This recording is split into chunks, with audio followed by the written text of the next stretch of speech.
இந்த வீடியோவை உங்களுக்கு வழங்குவோர் மாலை முரசு செய்திகள் தொலைக்காட்சியின் படிப்போம் ஜெயிப்போம் உயர்கல்வியை தேர்ந்தெடுப்பதில் உள்ள சந்தேகங்களை தீர்க்கும் நிகழ்ச்சி தினமும் மாலை 5 மணிக்கு.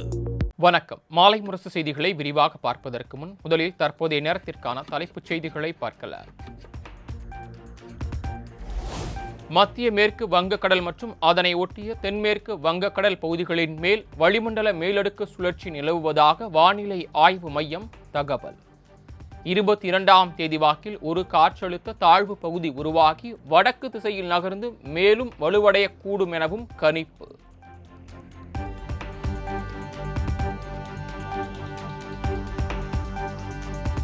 கோவை மாவட்டத்தின் மலைப்பகுதிகள் மற்றும் நீலகிரி மாவட்டத்தின் ஒரு சில இடங்களில் இன்று மிக கனமழைக்கு வாய்ப்பு. ஈரோடு, திருப்பூர், தேனி, திண்டுக்கல் உள்ளிட்ட 17 மாவட்டங்களில் கனமழைக்கு வாய்ப்பு இருப்பதாக எச்சரிக்கை.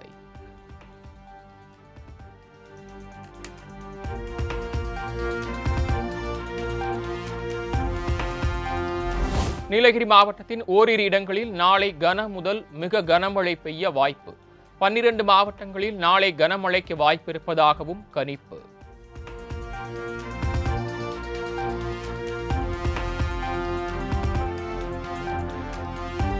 தமிழகத்தின் பல்வேறு பகுதிகளில் கொட்டி தீர்த்த கனமழை.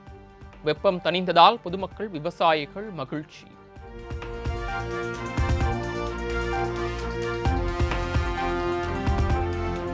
தஞ்சையில் பெய்த கனமழை காரணமாக சுமார் 1000 ஏக்கர் பரப்பளவில் தாளடி நெற்பயிர்கள் நீரில் மூழ்கின. ஏக்கருக்கு 35,000 ரூபாய் நஷ்டம் ஏற்பட்டுள்ளதாக விவசாயிகள் கவலை.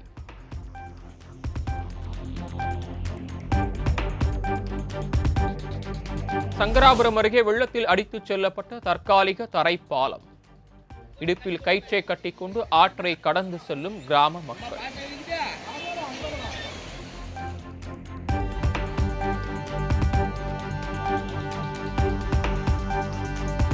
கர்நாடகாவின் பெங்களூரு நகரில் பல்வேறு பகுதிகளிலும் கனமழை. தாழ்வான பகுதிகளில் இருக்கும் குடியிருப்பு வீடுகள் வெள்ளத்தில் தத்தளிப்பு. ரப்பர் படகு மூலம் மீட்கும் பணி.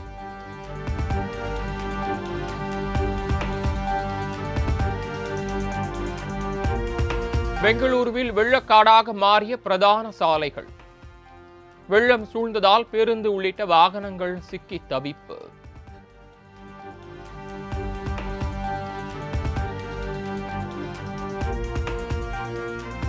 பெங்களூருவில் காம்பவுண்ட் சுவர் இடிந்து விழுந்ததில் பெண் ஒருவர் உயிரிழப்பு.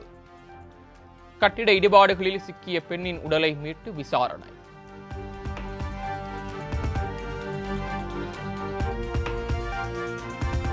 கிருஷ்ணகிரி கெலவரப்பள்ளி அணையிலிருந்து ரசாயன நுரையுடன் செல்லும் தண்ணீர். ஆலை கழிவுகளால் தண்ணீர் மாசடைந்துள்ளதாக விவசாயிகள் வேதனை.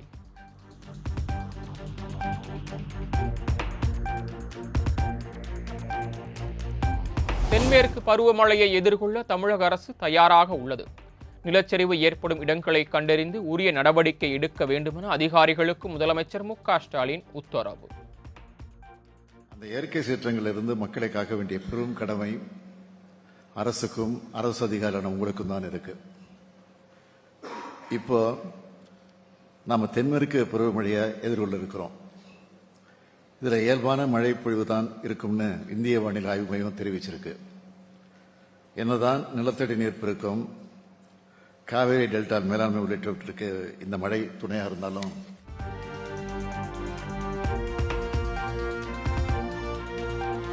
அரசு ஊழியர்களுக்கு ஆயுள் மற்றும் விபத்து காப்பீடு உள்ளிட்ட வங்கி சலுகைகளை கட்டணமின்றி வழங்க தமிழ்நாடு அரசு திட்டம். 7 முன்னோடி வங்கிகளுடன் முதலமைச்சர் மு.க.ஸ்டாலின் முன்னிலையில் புரிந்துணர்வு ஒப்பந்தம் கையெழுத்து.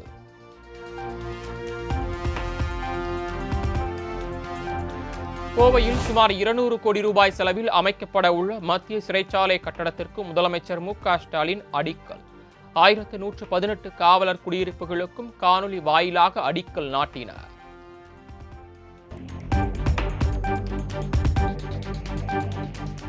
அரக்கோணத்தில் திமுக நிர்வாகி கல்லூரி மாணவியை ஏமாற்றி பிற திமுக சார்களுக்கு இரையாக்க முயற்சித்ததாக வரும் செய்தி அதிர்ச்சி அளிக்கிறது.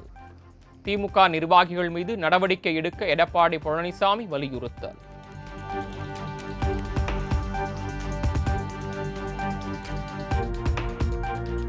திமுக அரசை கண்டித்து வரும் 21ஆம் தேதி அரக்கோணத்தில் அதிமுக ஆர்ப்பாட்டம் அறிவிப்பு. அரக்கோணம் கல்லூரி மாணவி பாலியல் வன்கொடுமை சம்பவத்தில் உரிய நடவடிக்கை எடுக்க கோரிக்கை.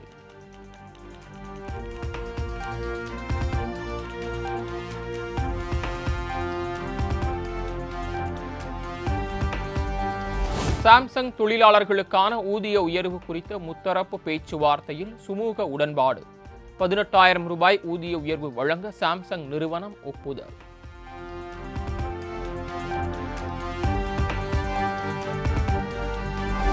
வாக்குச்சாவடி முதல் நிலை முகவர்கள் பயிற்சி முகாம் தொடர்பாக தமிழக தலைமை தேர்தல் அதிகாரி அர்ச்சனா பட்நாயக் ஆலோசனை.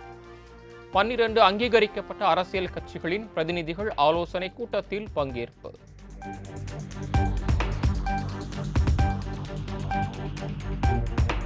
%5 இடஒதுக்கீடு விவகாரத்தில் தமிழகம் ஸ்தம்பிக்கும் அளவிற்கு போராட்டம் நடத்தப்படும். பாமக நிறுவனர் ராமதாஸ் அறிவிப்பு. கூட்டம் முடியலைங்க சார். கூட்டம் முடிஞ்ச பிறகு போராட்டம் குறித்து அறிவிப்பு வண்டி இடஒதுக்கீடு அது திடீர்னு இந்த கூட்டத்தில் இல்லை, ஒட்டுமொத்தம் ஒரு உறுப்பினர்களுடைய கூட்டம். அதை அறிவிக்கணும்னு சொன்னால் எல்லாரையும் கூட்டி பேசி நன்றி.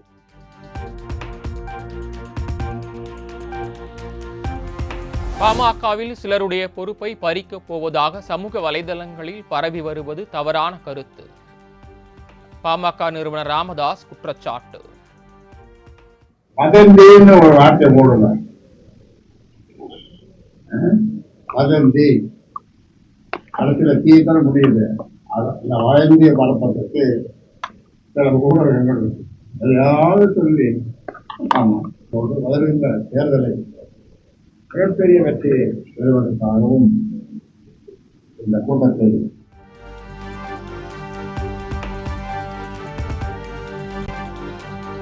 ஆளுநர் விவகாரத்தில் அரசியலமைப்பு சட்டத்திற்கு எதிராக ஜனாதிபதியை செயல்பட வைத்திருப்பதாக பாஜக அரசு மீது திருமாவளவன் குற்றச்சாட்டு. அரசமைப்பு சட்டத்தின் பாதுகாப்பு அரணை கேலிக்குள்ளாக்கும் பாஜகவின் நடவடிக்கைகளை கண்டிப்பதாக பேட்டி. அரசமைப்பு சட்டத்தின் பாதுகாப்பு அரண் குடியரசுத் தலைவர் என்கிற பதவியாகும். அந்த பொறுப்பிலே உள்ள ஒருவரை பயன்படுத்தி அரசமைப்பு சட்டத்தை கேலிக்குள்ளாக்கும் முயற்சியிலே பாஜக அரசு ஈடுபட்டிருப்பது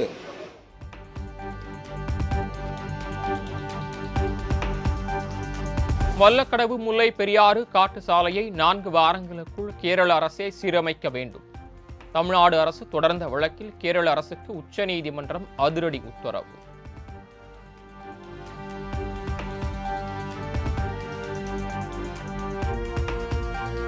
பல்லடம் அருகே சாலையில் சென்று கொண்டிருந்த சொகுசு கார் தீப்பற்றி எரிந்ததால் பரபரப்பு. நல்வாய்ப்பாக உயிர் தப்பினார் பனியன் கம்பெனியின் உரிமையாளர்.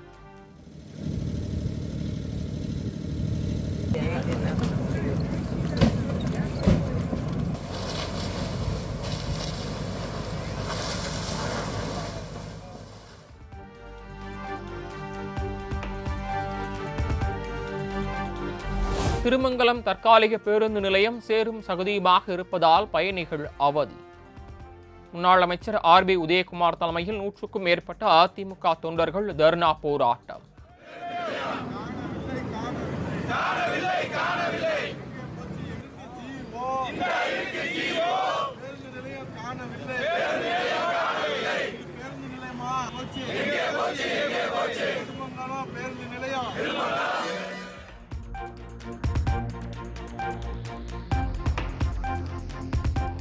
ஈரோடு மாவட்டம் சிவகிரி இரட்டை கொலை வழக்கில் கைதான 4 பேருக்கும் ஜூன் 2ஆம் தேதி வரை நீதிமன்ற காவல். எழுமாத்தூர் நீதிமன்றம் உத்தரவு.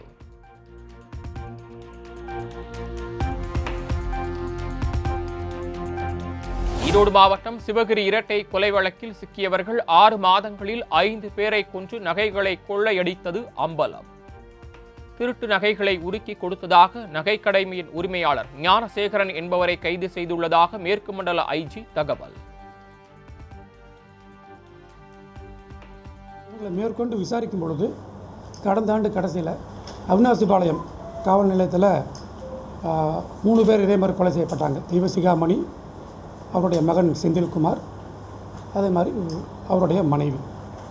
இந்த 3 பேர் கொலை செய்யப்பட்டு நகைகள் கொள்ளையடிக்கப்பட்ட சம்பவத்திலையும் அதை தாங்கள் தான் பண்ணதாக சொல்லியிருக்கிறாங்க. அதை வழக்கு சிபிசிஐடி விசாரணையில் இருக்குது. அது தொடர்ந்து வழக்கு விசாரணை நடைபெற்று வருகிறது. இது இல்லாமல் வேறு சில குற்றச்சம்பவங்களையும் இவர்கள் தாங்கள் செஞ்சதாக சொல்லியிருக்கிறாங்க.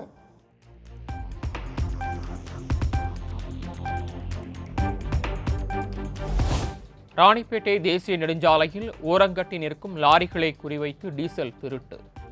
40 கிலோமீட்டர் தூரம் துரத்திச் சென்று வடமாநில இளைஞரை பிடித்து காவல்துறையிடம் ஒப்படைத்த லாரி உரிமையாளர்.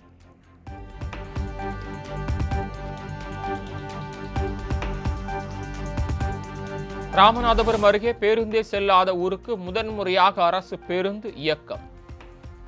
பேருந்துக்கு விண் அதிர குலவை போட்டு மாலை அணிவித்து பொதுமக்கள் பெண்கள் வரவேற்பு.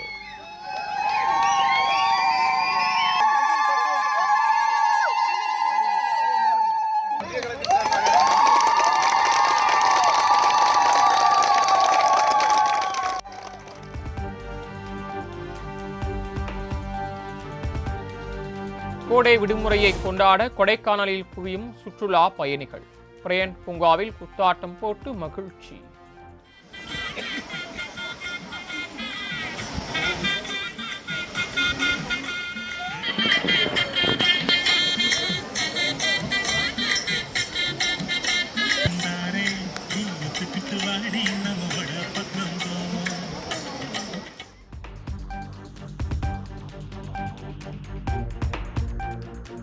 ராணுவ அதிகாரி சோஃபியா குரேஷியை பாகிஸ்தானியர்களின் சகோதரி என விமர்சித்த மத்திய பிரதேச பாஜக அமைச்சர் விஜய் ஷாவுக்கு உச்சநீதிமன்றம் கடும் கண்டனம்.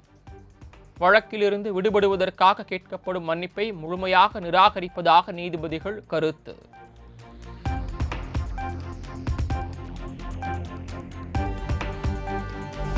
பாகிஸ்தானுக்கு உளவு பார்த்ததாக பயங்கரவாத அமைப்புக்கு உளவு பார்த்ததாக உத்தரப்பிரதேசத்தை சேர்ந்த தொழிலதிபர் ஷாஜத் கைது. ஏற்கனவே பெண் யூடியூபர் கைதான நிலையில் மேலும் ஒருவர் கைது.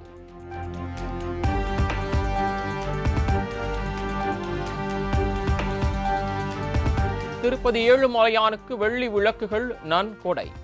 ரங்கநாயக மண்டபத்தில் நன்கொடை அளித்த மைசூர் ராஜமாதா.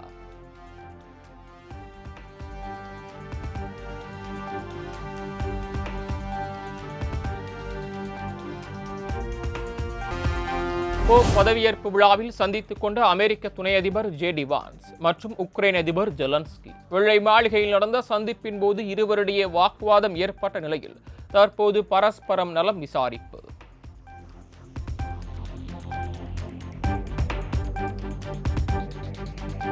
லுங்கி இங்கிடிக்கு மாற்றாக ஜிம்பாப்வே வேகப்பந்து வீச்சாளர் முசாராப் அணியை ஒப்பந்தம் செய்தது பெங்களூரு அணி.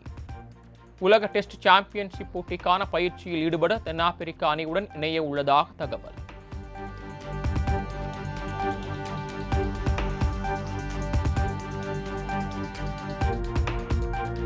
வெங்கட் அக்ரூர் இயக்கத்தில் சூர்யாவின் 46வது படத்தின் பூஜை தொடக்கம். கதாநாயகியாக மமிதா பைஜு நடிக்க ஜி.வி. பிரகாஷ் குமார் இசையமைக்க உள்ளதாக அதிகாரப்பூர்வ தகவல்.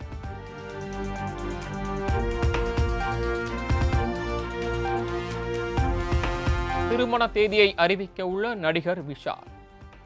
பேராண்மை, கபாலி உள்ளிட்ட படங்களில் நடித்த சாய் தன்ஷிகாவை கரம் பிடிப்பதாக தகவல்.